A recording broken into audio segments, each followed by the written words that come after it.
So you know what I tell these anti-abortion people? I say, hey, if you think a fetus is more important than a woman, try getting a fetus to wash the shit stains out of your underwear.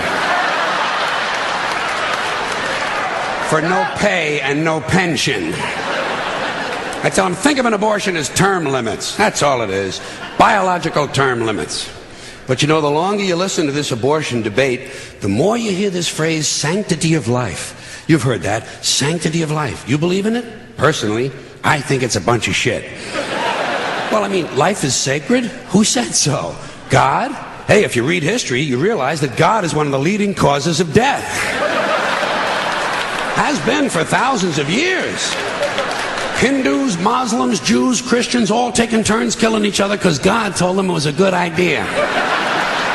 The sword of God, the blood of the Lamb, vengeance is mine. Millions of dead motherfuckers. Millions of dead motherfuckers, all because they gave the wrong answer to the God question. You believe in God? No. Dead. You believe in God? Yes. You believe in my God? No. Dead. My God has a bigger dick than your God.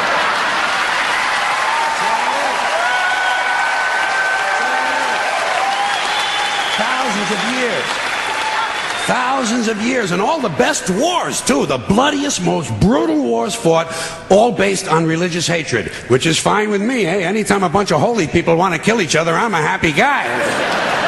But don't be giving me all this shit about the sanctity of life. I mean, even if there were such a thing, I don't think it's something you can blame on God.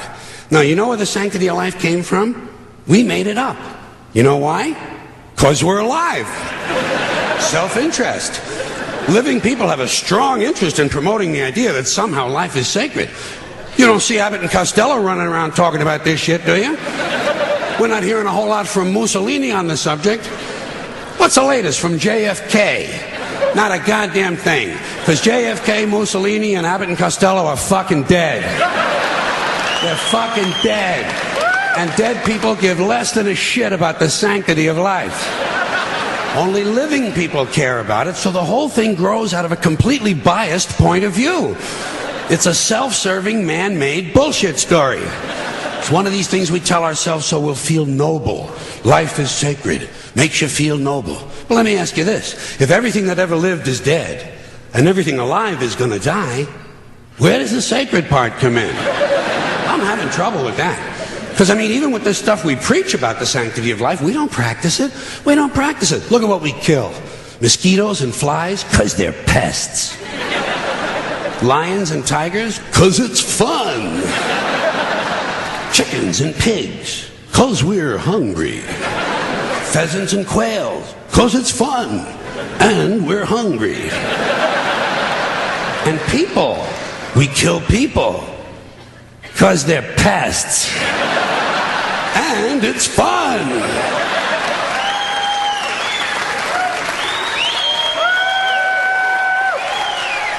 And you might have noticed something else. The sanctity of life doesn't seem to apply to cancer cells, does it? You rarely see a bumper sticker that says, save the tumors. Or I break for advanced melanoma.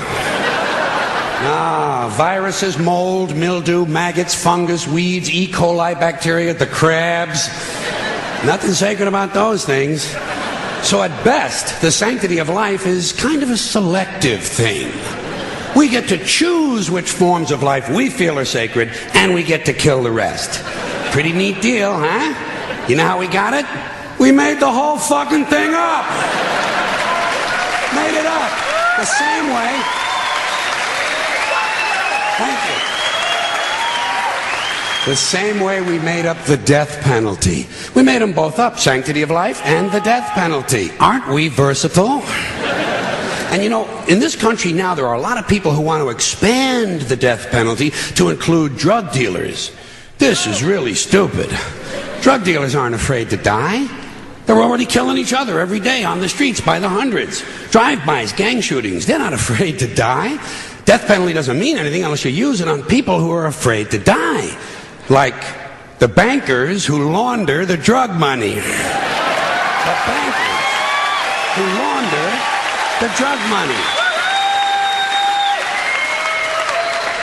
Forget the dealers. You want to slow down that drug traffic, you got to start executing a few of these fucking bankers. White, middle-class, Republican bankers. And I'm not talking about soft American executions like lethal injection. I'm talking about fucking crucifixion, folks. Let's bring back crucifixions, a form of capital punishment that Christians and Jews of America can really appreciate. And I'd go a little further. I'd crucify people upside down. Like St. Peter, feet up, head down, and naked. I'd have naked upside down crucifixions on TV once a week at halftime of the Monday night football game.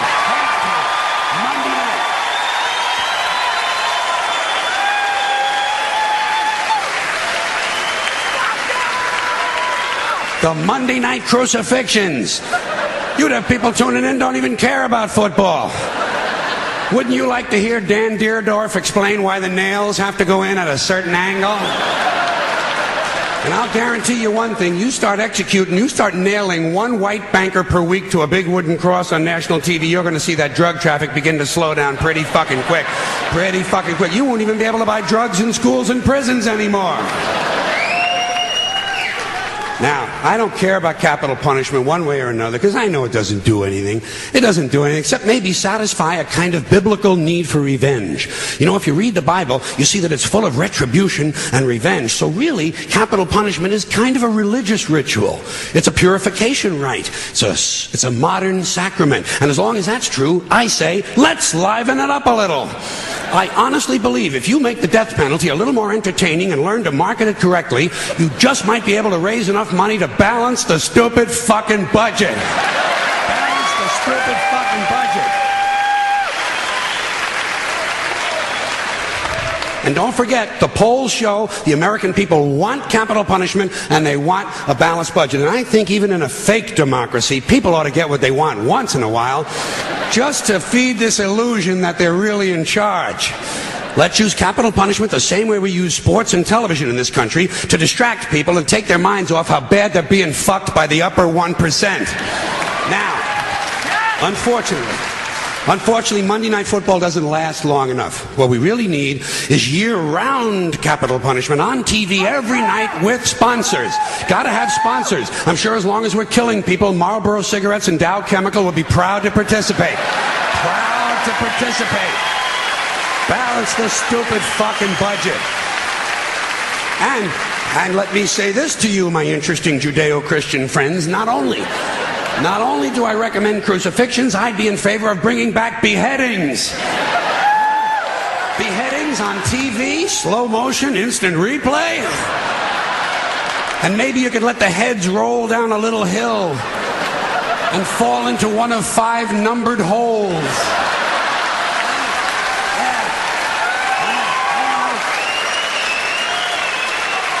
Let the people at home gamble on which hole the head is going to fall into. And you do it in a stadium so the mob can gamble on it too.